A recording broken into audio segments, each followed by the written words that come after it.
الله أكبر الله أكبر الله أكبر الله أكبر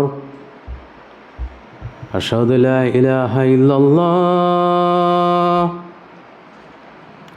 أشهد لا إله إلا الله أشهد أن محمد رسول الله أشهد أن محمد رسول الله حي على الصلاة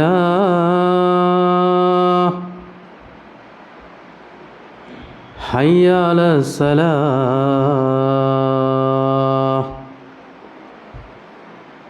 حي على الفلاح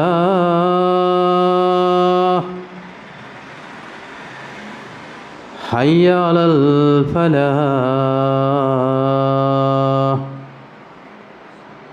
الله أكبر الله أكبر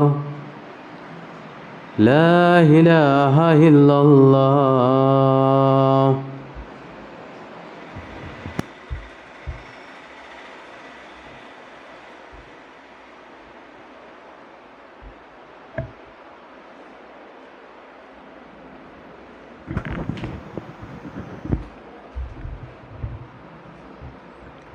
إن الحمد لله نحمده ونستعينه ونستغفره ونعوذ بالله من شرور أنفسنا ومن سيئات أعمالنا من يهده الله فلا مضل له ومن يضلل فلا هادي له أشهد أن لا إله إلا الله وحده لا شريك له وأشهد أن محمدا عبده ورسوله أما بعد قال رسول الله صلى الله عليه وسلم إن أصدق الحديث كتاب الله وأحسن الهدي هدي محمد صلى الله عليه وسلم وشر الأمور محدثاتها وكل محدثة بدعة وكل بدعة ضلالة وكل ضلالة في النار قال الله تعالى يا أيها الذين آمنوا اتقوا الله حق تقاته ولا تموتن إلا وأنتم مسلمون. கண்ணியத்திற்குரிய எல்லாமல்ல அல்லாஹுவின் நல்லடியார்களே, அல்லாஹுடைய பேரருளால் மகத்துவம் மிகுந்த ஜும்மாவுடைய நாளிலே அல்லாஹுடைய மார்க்கத்தை பற்றிய செய்திகளை அறிந்து அதன் அடிப்படையில் நம் வாழ்வை அமைத்து இந்த உலகிலும் மறு உலகிலும் வெற்றி பெற வேண்டுமென்ற உயர்ந்த எண்ணத்திலே நாம் எல்லாம் இங்கே வருகை தந்திருக்கின்றோம். அல்லாஹுடைய சாந்தியும் சமாதானமும் நாம் உயிரிலும் மேலாக மதிக்கக்கூடிய எம்பெருமானார் நபிகள் நாயகம் ஸல்லல்லாஹு அலைஹி வஸல்லம் அவர்கள் மீதும் சஹாபாக்கள் மீதும் சஹாபிய பெண்மணிகள் மீதும் குறிப்பாக நம் அனைவர் மீதும் உண்டாவதாக என்ற பிரார்த்தனையோடு என்னுடைய உரையின் கீழ் வருகின்றேன். கண்ணியத்துக்குரிய அல்லாஹுவின் நல்லடியார்களே, இன்றைய ஜும்மாவுடைய தலைப்பாக இறுதி மூச்சும் ஈமானின் வெற்றியும் என்ற தலைப்பு தேர்வு செய்யப்பட்டிருக்கிறது. ஒரு மனிதன் இந்த உலகத்திலே வாழ்ந்து அவனுடைய இறுதி மூச்சாக இருக்கக்கூடிய அந்த மரணம், இதைத்தான் இந்த இறுதி மூச்சு என்று நாம் சொல்கிறோம். அவனுடைய அந்த மரணம் ஈமானோடு இருக்கிறதா, அவன் கொண்ட அந்த இறை நம்பிக்கை அவனுக்கு வெற்றி வாய்ப்பை அளிக்கிறதா என்பதை பற்றிய செய்திகளை நாம் அறிந்து கொள்ள இந்த தலைப்பில் இருக்கின்றோம். மரணம் என்பது ஒரு மனிதனுக்கு எப்பொழுது நிகழும் என்பது யாராலும் சொல்ல முடியாத மறைவான ஒரு விஷயம். அது அல்லாஹ் மாத்திரம் அறிந்திருக்கக்கூடிய விஷயம். அந்த மரணம் எப்பொழுது வேண்டுமானாலும் நம்மை எதிர்கொள்ளலாம். இந்த மரணத்திற்கு வயதோ ஆரோக்கியமோ முக்கியம் கிடையாது. இறைவன் எந்த நேரத்தில் நாம் மரணிக்க வேண்டும் என்று நமக்கு நிர்ணயித்திருக்கிறானோ அந்த நேரத்திலே மரணம் நிச்சயமாக நம்மை வந்து அடையும். அதுதான் நம்முடைய இறுதி மூச்சு. அந்த இறுதி மூச்சின் போது நம்முடைய ஈமான் வெற்றி வரக்கூடிய நிலையில் இருக்கிறதா என்பதை ஒவ்வொருவரும் சுய பரிசோதனை செய்ய கடமைப்பட்டிருக்கின்றோம். அல்லாஹ் திருமறை குர்ஆனிலே அந்த இறுதி மூச்சின் போது அந்த மரணத்தை நாம் நெருங்குவதற்குள்ளே நாம் அந்த ஈமானிலே வெற்றி பெறுவதற்கு நாம் என்ன செய்ய வேண்டும் என்பதை ஒவ்வொருவரும் சுய பரிசோதனை செய்து கொள்ள வேண்டும் என்று அல்லாஹ் சொல்கின்றான். திருமறை குர்ஆனில் அல்லாஹ் சொல்கின்றான், யா அய்யுஹல்லதீன ஆமனு, ஈமான் கொண்டவர்களே, இத்தக்குல்லா, அல்லாஹ்வை பயந்து கொள்ளுங்கள், தன்னுரு நப்சின் மா கத்தமத்திலி கத்தீன், ஒவ்வொரு ஆத்மாவும் அந்த நாளுக்காக எதை நீங்கள் முற்படுத்தி வைத்தீர்கள் என்பதை நினைத்து பார்த்து கொள்ளுங்கள். அப்போ நம்ம இறை நம்பிக்கை கொண்டு இந்த ஈமானிலே நம்முடைய இறுதி மூச்சின் போது இருக்கக்கூடிய அந்த ஈமானிலே நாம் வெற்றி வருவதற்கு அல்லாஹ் நாம் நினைவில் வைக்க வேண்டிய ஒரு விஷயத்தை சொல்கின்றான். நீங்கள் ஈமானோடு மரணிக்க வேண்டும் என்றால் ஒவ்வொரு நாளும் அந்த நாளுக்காக நாம் என்ன தயார் செஞ்சிருக்கோம் என்பதை சுய பரிசோதனை செய்து கொள்ளுங்கள் என்று அல்லாஹ் சொல்கின்றான். அல்லாஹுடைய நியதி என்ன தெரியுமா? இறை நம்பிக்கையை பொறுத்தளவுக்கு, ஈமானை பொறுத்தளவிற்கு அல்லாஹ் ஒரு வரைமுறை வைத்திருக்கின்றான். ஈமான் என்பது ஒரு மனிதனுடைய இறுதி நிலையிலே அவன் உள்ளத்திலே எப்படி ஈமான் இருந்தது என்று அல்லாஹ் பார்ப்பான். 70 வருடம் 80 வருடம் இந்த இஸ்லாமிய மார்க்கத்தை பின்பற்றி உறுதியான ஈமான் கொண்டதாக இருந்தார், இவருக்குத்தான் முதலிடம் என்று அல்லாஹ் பார்க்க மாட்டான். அல்லது ஒருவர் 1 மணி நேரத்துக்கு முன்னால் இஸ்லாத்தை ஏற்றிருக்கிறார், அவருடைய ஈமானை அல்லாஹ் பார்ப்பான். அல்லாஹுடைய நியதி என்று சொன்னால் இறுதி மூச்சின் போது அவனுடைய நிலை என்ன? அவன் ஈமானோட உறுதியாக இருந்தானா, அல்லாஹுவை நம்பிக்கை கொண்டிருந்தானா, மறுமையை நம்பிக்கை கொண்டிருந்தானா என்பதைத்தான் அல்லாஹ் பார்ப்பான். நம் மனிதர்களை என்ன எப்படி பார்ப்போம்? ஒரு வேலையாக இருந்தாலும், ஒரு பொறுப்பை கொடுப்பதாக இருந்தாலும், இவருக்கு நீண்ட நாள் அனுபவம் இருக்கிறதா என்று பார்ப்போம். ஒரு மருத்துவமனையிலே மருத்துவராக ஒருவரை நியமிக்க வேண்டும். அந்த மருத்துவமனை நிர்வாகம் என்ன செய்யும்?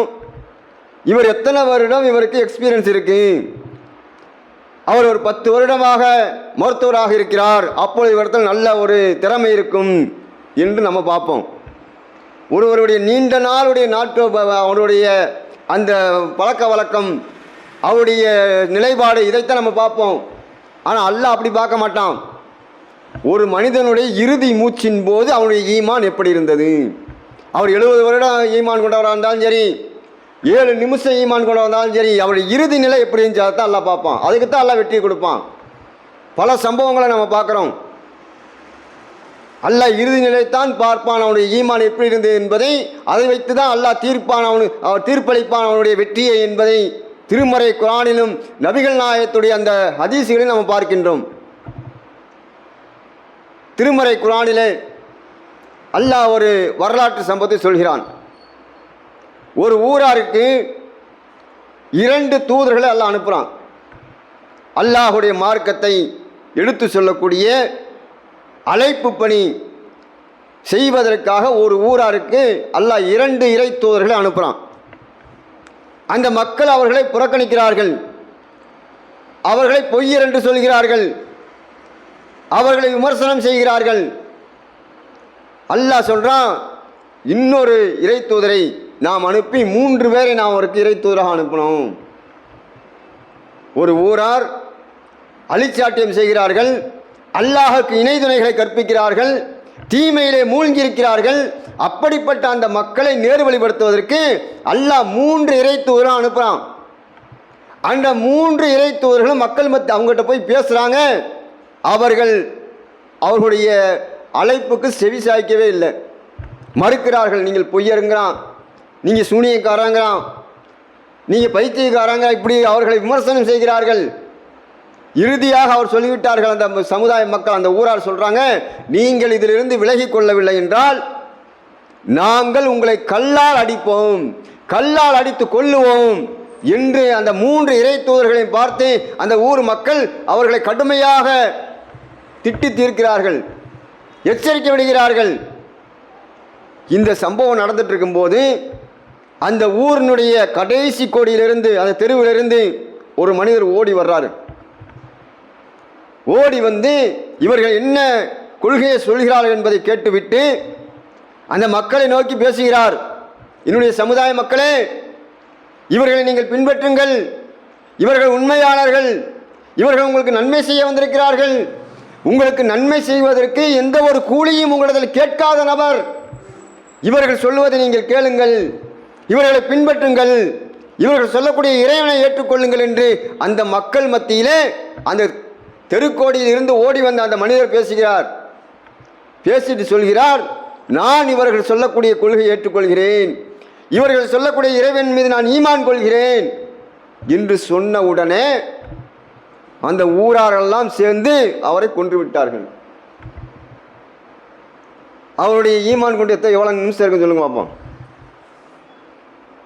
அவர்கள் பேசிய இறை தூதர்கள் அந்த மக்கள் மத்தியில் பேசுகிறாங்க. அங்கே சம்பவம் அவங்க என்ன பேசுகிறார் என்பதை அவர் ஓடி வந்து கேட்கிறாரு. கேட்கக்கூடிய அந்த நேரம், இவர் பேசக்கூடிய அந்த மணித்துளிகள், அவ்வளவுதான், நான் ஈமான் கொண்டேங்கிறாரு, அல்லாஹ் மீது நம்பிக்கை கொண்டேன் என்று சொல்றாரு. அந்த மக்கள் உடனே கொன்றாங்க. நீண்ட நாள் வாழல அவரு, தொழுகலை, நோம்பு, எந்த ஒரு அமலும் செய்யல. அந்த இறை தூதர்கள் சொன்ன அந்த வார்த்தையை, அவர்கள் சொன்ன இந்த மார்க்கத்தை, அவர்கள் சொன்ன இறைவனை ஈமான் கொண்டார். அடுத்த நொடி அவருக்கு மரணம். கீழே இத்ஹுலுல் ஜன்னா, நாம் அவர்களுக்கு சொன்னோம் சொர்க்கத்துக்குள் நுழைந்து கொள் என்று நாம் சொன்னோங்கிறான் அல்லாஹ். அப்போ அல்லாஹ் எதை பார்க்கலாம்? இறுதி நிலையிலே நம்முடைய ஈமான் எப்படி இருந்தது? 70 ஆண்டு 80 ஆண்டு நான் இஸ்லாத்தில் இருக்கிறேன், எல்லா அமல்களையும் நான் பின்பற்றுகிறேன் என்று அல்லாஹ் பார்க்க மாட்டான்.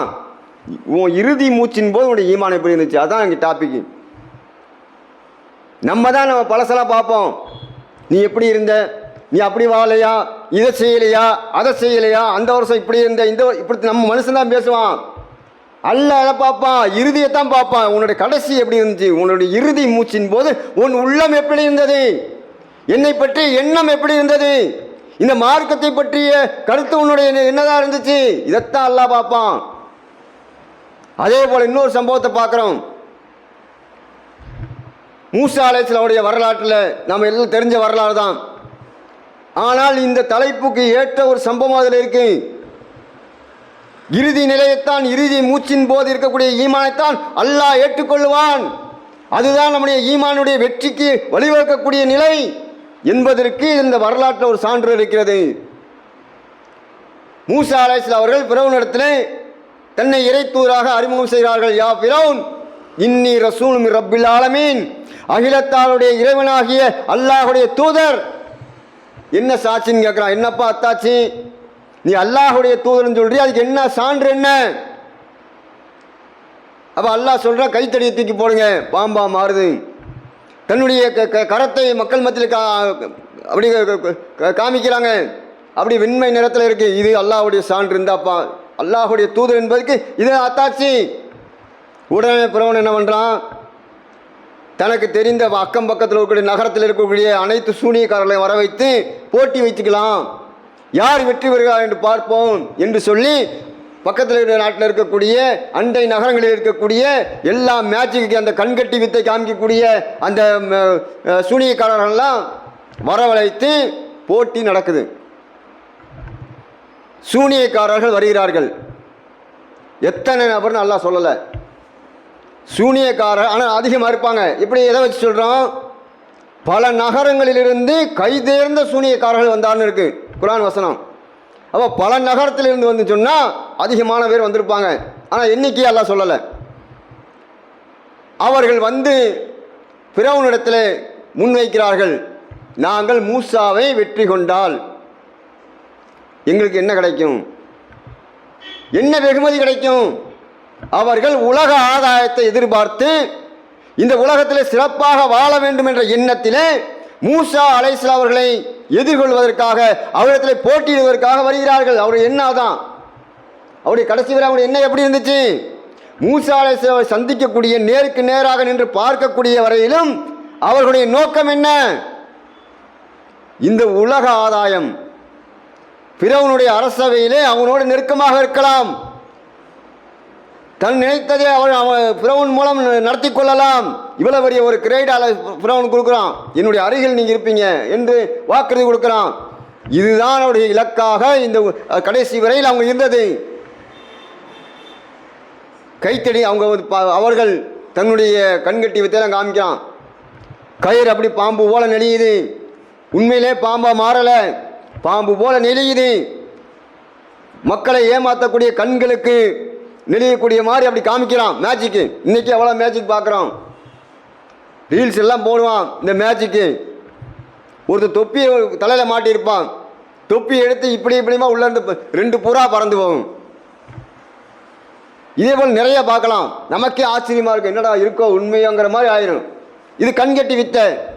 இதே போல அந்த மூசா அலைஹிஸ்ஸலாம் அவர்களை எதிர்த்து போட்டியிட வந்த அந்த சூனியக்காரர்கள் கண்கட்டி வித்தை செய்கிறாங்க. மூசா அலைஹிஸ்ஸலாம் என்ன பண்ணுறாங்க, அவங்களே பயப்படுறாங்க. அந்த அளவுக்கு அவன் கைது இறந்தவனா இருக்கான். மூசா அலைஹிஸ்ஸலாம் அவர்களே அச்சம் கொண்டதாக அல்லாஹ் குர்ஆன்ல சொல்கிறான். அப்போ நான் மூசாவுக்கு வகி அறிவித்தோம், உங்களுடைய கைத்தடியை போடுங்க. பாம்பா மாறுச்சு. மாறி அவர்கள் செய்த அந்த சூனியத்தெல்லாம், அந்த மேஜிக்கெல்லாம் முழுங்கி விட்டது.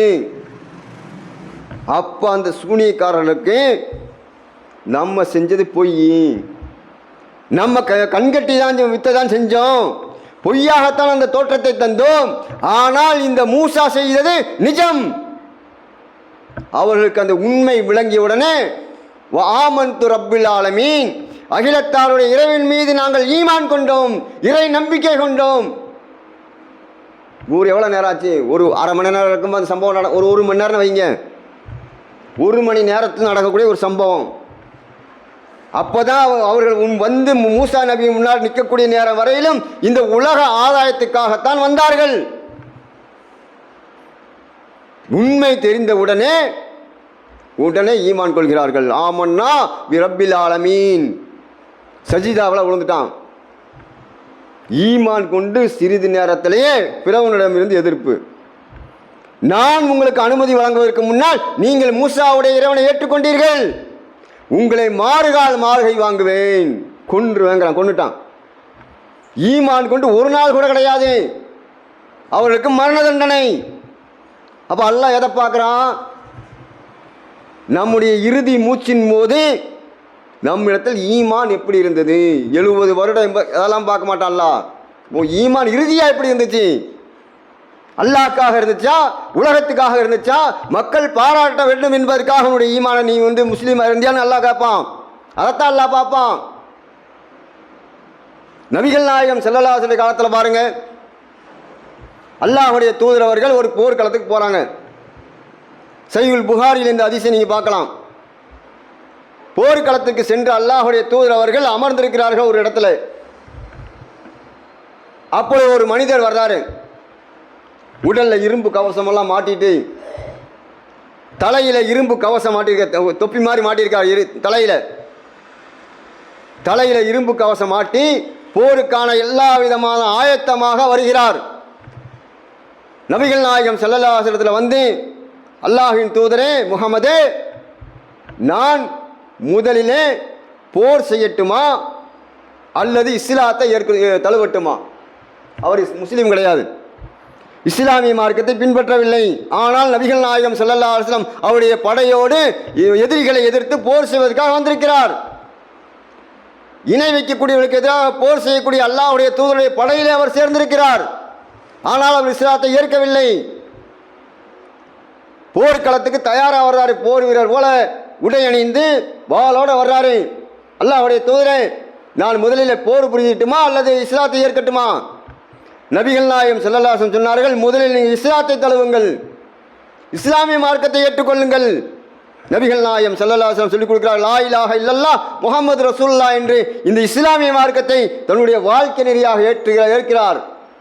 பின்னால் போர்க்களத்துக்கு உடனே போர்க்களத்துக்கு செல்றாரு. போர்க்களத்துக்குள் நுழைந்து சிறிது நேரத்திலே அவருடைய உடலை கொண்டு வந்து அல்லாஹ்வுடைய தூதர் முன்னால் வைக்கப்படுகிறது. எவ்வளோ நேரம் ஆச்சு? இந்த உரையாடல் மீறி போன ஒரு அரை மணி நேரம் இருக்குமா? சஹீஹுல் புகாரியில் இந்த ஹதீஸை பார்க்கலாம். ஈமான் கொண்டு சிறிது நேரத்திலேயே போர்க்களத்துக்கு செல்கிறார் ஷஹீத். நேர சொர்க்கம்தான், கேள்வி பதில் கிடையாது, கடனை தவிர வேறு எந்த கேள்வியும் கிடையாது. ஷஹீதுடைய அந்தஸ்தை அல்லாஹ் கொடுத்தான். நபிகள் நாயகம் ஸல்லல்லாஹு அலைஹி வஸல்லம் சொன்னார்கள், குறைந்த நேரத்திலே அழிவில்லாத நன்மை அடைந்து விட்டார். ஈமான் கொஞ்சம் தான் இருந்துச்சு, ஆனால் உள்ள ஈமான் எப்படி உறுதியாக இருந்துச்சு. இதைத்தான் அல்லாஹ் ரப்புல் ஆலமீன் பார்ப்பான் என்பதை இந்த சம்பவங்கள் நமக்கு படிப்பினாக இருக்கிறது.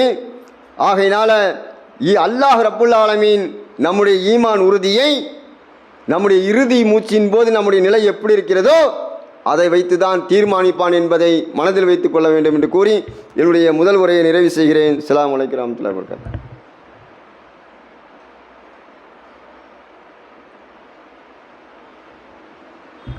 அல்ஹம்துலில்லாஹி ரப்பில் ஆலமீன்.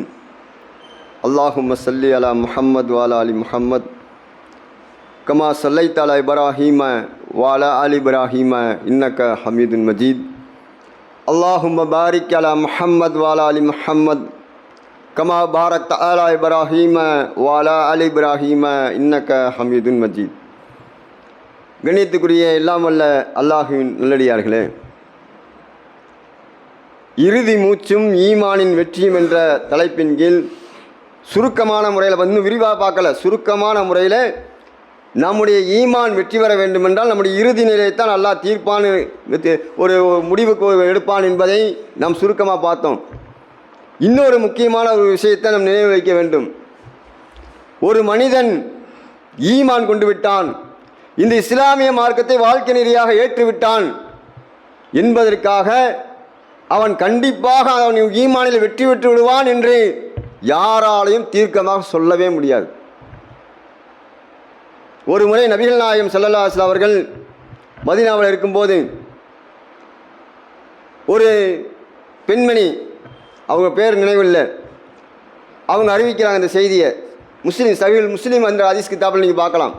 அல்லாஹுடைய தூதர் அவர்கள் மக்காவிலிருந்து ஹிஜ்ரத் செஞ்சு வந்த சில முஹாஜிர்களை யார் யார் பராமரிக்க வேண்டும் என்று அல்லாஹுடைய தூதர் அவர்கள் சீட்டு குலுக்கி போட்டு யார் யார் இந்த முஹாஜிரை எந்த அன்சாரிக்கு தன்னுடைய வீட்டில் வச்சு அவர்களுக்கு பாதுகாப்பு வழங்க வேண்டும், அவர்கள் உதவி புரிய வேண்டும் என்பதற்காக ஒவ்வொரு பேராக போட்டு குழுக்களிலே எங்களுக்கு உஸ்மான் பின் மதுவன் என்று சொல்லக்கூடிய ஒரு நபித்தோழர், ஒரு சகோதரர் எங்களுக்கு கிடைச்சாரு. அவர் எங்களோடு வாழ்ந்தார், நல்ல அமல்கள் செய்தார். ஒரு நோயினால் அவர் மரணித்து விட்டார். அப்படி மரணித்த அந்த சகோதரனுடைய உடலை நாங்கள் குளிப்பாட்டி கபன் அணிவித்து படுக்க வைத்திருந்தோம். நபிகள் நாயகம் ஸல்லல்லாஹு அலைஹி வஸல்லம் வந்தார்கள். அப்படி அல்லாஹ்வுடைய தூதர் அவர்கள் அவரிடத்துல அந்த ஜனாசா முன்னாடி நிற்கக்கூடிய நேரத்தில் நான் சொன்னேன், அந்த பெண்மணி சொல்கிறாங்க, நான் சொன்னேன், அல்லாஹ் உங்களுக்கு அருள் புரிவானாக, அல்லாஹ் உங்களை கண்ணியப்படுத்தி விட்டான், உங்களுக்கு சொர்க்கவாசின்னு அல்லாஹ் சொல்லிட்டான், கண்ணியப்படுத்திட்டான் என்று சொல்கிறார்கள். நபிகள் நாயகம் ஸல்லல்லாஹு அலைஹி வஸல்லம் அப்படியே திரும்பி பார்க்குறாங்க. இவரை கண்ணியப்படுத்தினா உனக்கு எப்படி தெரியும்னு கேட்குறாங்க. நல்ல இவரை நல்ல அடியார் தான், இவருக்கு ஒரு சிறப்பான அந்தஸ்து அல்லாஹ் வழங்க வேண்டும் என்பது எனக்கும் ஆசைதான், ஆனால் இவரை கண்ணியப்படுத்தினான் என்று உனக்கு எப்படி தெரியும்? நான் அல்லாஹுடைய தூதர், என்னை பற்றி எனக்கே தெரியாது, என்னுடைய நிலையை எனக்கு தெரியாது, அப்படி இருக்கும்போது நீ எப்படி சொன்ன என்று அல்லாஹுடைய தூதர் அவர்கள் கண்டிக்கிறார்கள். அப்போ ஒரு மனிதனுடைய இறுதி நிலை இறைவனுடைய கையில் தான் இருக்கு. பார்ப்பதற்கு முஸ்லிமாக தான் இருப்பார், எல்லா அமல்களும் செய்வார்.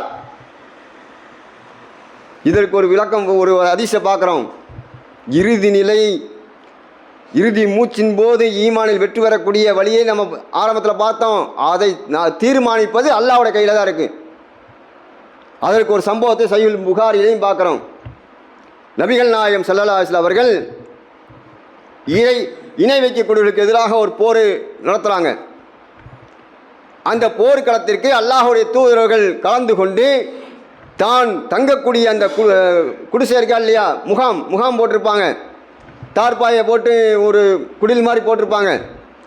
போர் நடந்துட்டுருக்கு, போர் நிறுத்தப்பட்டது, அல்லாஹ்வுடைய தூதர் வந்துட்டாங்க அந்த முகாமிற்கு. இணை வைக்கக்கூடியவர்கள் அவருடைய முகாமுக்கு போயிட்டாங்க, போர் தற்காலிகமாக நிறுத்தப்பட்டிருக்கு. ஆனால் ஒரே ஒரு முஸ்லீம் மாத்திரம் எதிரிகள் தப்பி ஓடக்கூடியவங்களையும் மீண்டும் திரும்பி வரக்கூடியவர்களையும் தடுத்து சண்டை போட்டு வெட்டி கொண்டுட்டு இருக்காரு. இதை பார்த்த ஏனைய சஹாபாக்கள் எல்லாம் ஆச்சரியப்பட்டு நபிகள் நாயகம் ஸல்லல்லாஹு அலைஹி வஸல்லம் சொல்றாங்க, அல்லாஹ்வுடைய தூதரே, இவரை போல ஒரு சிறப்பாக போர் புரியக்கூடிய ஒரு இறை நம்பிக்கையாளர் நாங்கள் பார்த்ததே கிடையாது. அல்லாஹ்வுடைய மார்க்கத்திற்காக வீரதீரமாக போரிடுகிறார். இன்று நபிகள் நாயகம் ஸல்லல்லாஹு அலைஹி வஸல்லம் சொல்லும்போது அல்லாஹ்வுடைய தூதர் சொன்னார்கள், நரகவாசிகளில் ஒருவரை உங்களை அறிவிக்கட்டுமா? அவர் தாங்கிறாங்க. மக்களுக்கு ஆச்சரியம், என்னடா இது, அல்லாஹ்வுடைய மார்க்கத்திற்காக தன்னுடைய உயிரை துச்சமா மதித்து இணை வைக்கக்கூடியவர்களுக்கு எதிராக போர் புரிந்து கொண்டிருக்கிறார், இவரை பார்த்து அல்லாஹ்வுடைய தூதர் அவர்கள் நரகவாசி என்று சொல்கிறார்களே என்று மக்களுக்கு ஆச்சரியம். அந்த சஹாபாக்களில் ஒருவர் இவர் என்னெல்லாம் செய்கிறார் என்பதை கண்காணிப்பதற்காக அவர் பின்தொடர்ந்தே போறாரு. அவர் வீர தீரமா சண்டை போட்டுக்கிட்டு இருக்காரு. ஒரு கட்டத்திலே எதிரிகள் அவரை தாக்கிய உடனே அவருக்கு கடுமையான காயம் ஏற்படுகிறது. அதனுடைய வலி தாங்க முடியாமல் தன்னுடைய கூர்மையான வாளை பூமியில நட்ட வைத்து தன்னுடைய மார்பு கூட்டுக்கு நேர வச்சு அமுக்கி தற்கொலை செய்து கொள்கிறார். இதை அல்லாஹ்வுடைய தூதர் சொல்லுமா சொன்னா இல்லையா? அவர் சொல்வார், உள்ள நுழையும் போதே அந்த சஹாபி சொல்கிறார், நீங்கள் அல்லாஹ்வுடைய தூதர் தான் என்று நான் உறுதி கொள்கிறேன். என்னப்பா விஷயம்? நான் அல்லாஹ்வுடைய தூதர் தான். என்ன விஷயம்? நீங்க சொன்ன மாதிரியே அங்க நடந்துச்சு. அவர் நரகவாசிகளின் ஒரு வேலை செய்து விட்டார், தற்கொலை செய்து கொண்டார். அப்ப நபிகள் நாயகம் ஸல்லல்லாஹு அலைஹி வஸல்லம் சொல்கிறார்கள், மக்களுடைய தோற்றத்திற்கு ஒருவர் மூமினாக சொர்க்கவாசியை போல தெரிவார், இறுதியிலே அவர் நரகத்தில் போய் சேருவார். ஒருவர் நரகவாசிக்குரிய செயலை செய்து மக்களுக்கு நரகவாசியை போல தோற்றமளிப்பார், ஆனால் அவர் சொர்க்கத்தில் போய் நுழைவார். அப்ப இது யாருடைய கையில் இருக்கு? நம்முடைய இறுதி மூச்சின் போது நம்முடைய ஈமானின் மூலம் வெற்றி பெறக்கூடிய மிகப்பெரிய இந்த வாய்ப்பு அல்லாஹ்வுடைய கரத்தில் தான் இருக்கிறது. அதனால்தான் நபிகள் நாயகம் ஸல்லல்லாஹு அலைஹி வஸல்லம் அவர்கள் அதிகமாக பல பிரார்த்தனைகள் செய்திருக்கிறார்கள். அதில் முக்கியமான பிரார்த்தனை ரப்பனா லா துசி குலூபனா. அல்லாஹ் திருமறை குர்ஆன்ல சொல்றான். நபிகள் நாயகம் என்ன சொல்றாங்க? யா முகல்லிபல் குலூப் சப்பித் கல்வி அலா தீனி. உள்ளங்களை புரட்டக்கூடியவனே, என் உள்ளத்தை உன்னுடைய மார்க்கத்தில் நிலைத்திருக்க செய்யினாங்க. நபிகள் நாயகம் கேட்கிறாங்க இந்த வார்த்தை. சாதாரண நம்மளை போல மனிதர்கள் அல்ல, முன்பின் பாவங்கள் மன்னிக்கப்பட்ட அல்லாஹ்வுடைய தூதர் அவர்கள். அவர்களே அல்லாஹ்விடத்தில் கேட்கக்கூடிய பிரார்த்தனை என்ன? யா முகல்லிபல் குலூப், உள்ளங்களை புரட்டக்கூடியவனே, சப்பித் கல்வி அலா தீனி, இந்த தீனிலே என்னுடைய உள்ளத்தை உறுதியா இருக்க செய். அப்போ உள்ளம் என்பது அல்ல, நபிகள் நாயகம் சொல்றாங்க, ரஹ்மானுடைய மனிதனுடைய உள்ளம் இறைவனுடைய 2 விரலுக்கு மத்தியில் இருக்கு. அவன் நாடியவாறு திருப்புவான், கீழே இருக்கவன் மேலே போவான். நபிகள் நாயகம் சொல்றாங்க, ஒரு மனிதன் காலை பொழுதிலே மூமினாக இருப்பான், இரவு வருவதற்குள் காபிராக மாறிவிடுவான். ஒருவன் இரவிலே காபிராக இருப்பான், இறை மறுப்பாளனாக இருப்பான், பகலிலே அவன் அல்லாஹ்வை நம்பிக்கை கொண்ட மூமினாக மாறிவிடுவான். இது யார கையில் இருக்கு? நிறைய சம்பவங்கள் நம்ம பார்க்கலாம் நபிகள் நாயகத்துடைய வரலாற்றில். அப்ப நம்முடைய இறுதி மூச்சு ஈமானோட வெற்றியோடு இருக்க வேண்டும் என்றால் நாமும் அதற்கு பாடுபட வேண்டும். ஏனென்றால் ஒவ்வொருடைய ஈமானும் ஒவ்வொரு மாதிரி இருக்கும். எல்லாருக்கும் ஒரே மாதிரி ஈமான் இருக்காது, ஏற்றத்தாழ்வுகள் ஈமானில் இருக்கிறது. நபிகள் நாயகம் சொன்னார்கள், மனிதனுக்கு ஈமான் என்பது ஏறும் இறங்கும். ஒருவரை போல ஒருவருடைய ஈமான் உறுதி இருக்காது. நபிகள் நாயகம் அதனால தான் சொன்னார்கள், பலமான ஒரு இறை நம்பிக்கையாளன் இருக்கிறானே, அதே போல பலகீனமான ஒரு இறை நம்பிக்கையாளன் இருக்கிறான். பலமான இந்த இறை நம்பிக்கையாளன் தான் அல்லாஹ்விடத்தில் சிறந்தவன் என்று சொன்னார்கள். அப்ப ஈமான் என்பது ஏற்றத்தாழ்வோடு இருக்கக்கூடியது, அது அல்லாஹ்வுடைய கையில் இருக்கக்கூடியது. அந்த நம்ம தக்க வைக்க வேண்டும் என்றால் நபிகள் நாயகம் ஸல்லல்லாஹு அலைஹி வஸல்லம் சொன்னதைப் போல துஆவின் மூலம்தான் நாம் அதை தக்க வைக்க முடியும். நபிகள் நாயகம் எப்படி அந்த பிரார்த்தனை செய்தார்களோ அதே போல நாமும் உள்ளங்களை புரட்டக்கூடியவனே, என்னுடைய உள்ளத்தை உன் மார்க்கத்தில் நிலைத்திருக்க செய்ய என்று கேட்க வேண்டும். திருமறை குர்ஆனில் அல்லாஹ் சொல்கின்றான், ரப்பனா லா துசி குலூபனா பஅத இதா ஹதைதனா வ ஹப் லனா மின் லதுக ரஹமா வ அன்தல் வஹாப். அல்லாஹ் குர்ஆனில் கேட்க சொல்றான். இந்த ஓட்டுக்கு வரங்க, இதான் அந்த வசனம் தான். அல்லாஹ் என்ன சொல்றான்? இறைவா, நேர்வழி எங்களுக்கு காட்டிய பிறகு அந்த நேர்வழியிலிருந்து எங்களை தடம்புற செய்யாதே, உன்னுடைய அருளை கொடு, நீதான் கிருபையாளன் என்று பிரார்த்தனை செய்யுமாறு அல்லாஹ் நபிகள் நாயகத்துக்கு திருமறை குர்ஆன் மூலம் கட்டளை போடுறான் என்று சொன்னால் நம்முடைய ஈமான் நம்முடைய கையில் கிடையாது. நான் என்னதான் இறை நம்பிக்கையாக இருந்தாலும் முடிவு இறுதி மூச்சின் போது நம்முடைய உள்ளத்தில் ஈமான் உறுதியாக நிலைத்துக்க செய்வது அல்லாஹுடைய கரத்தில் இருக்கிறது. ஆகையினால் ஒவ்வொரு தொழுகையிலும் ஒவ்வொரு வாய்ப்பு கிடைக்கும் போதும் நாம் பிரார்த்தனை செய்யும் போது நம்முடைய உள்ளம் இந்த அல்லாஹுடைய மார்க்கத்தில் நிலைத்திருப்பதற்காக அல்லாஹ்விடத்தில் நாம் பிரார்த்தனை செய்ய வேண்டும். அப்பொழுதுதான் நாம் ஈமானிலே பரிபூர்வமாக வெற்றி அடையக்கூடிய வாய்ப்பு நமக்கு கிடைக்கும் என்பதை மனதில் வைத்துக் கொள்ள வேண்டும் என்று கூறி என்னுடைய உரையை நிறைவு செய்கிறேன். அஸ்ஸலாமு அலைக்கும் வரஹ்மத்துல்லாஹி வபரகாத்துஹு.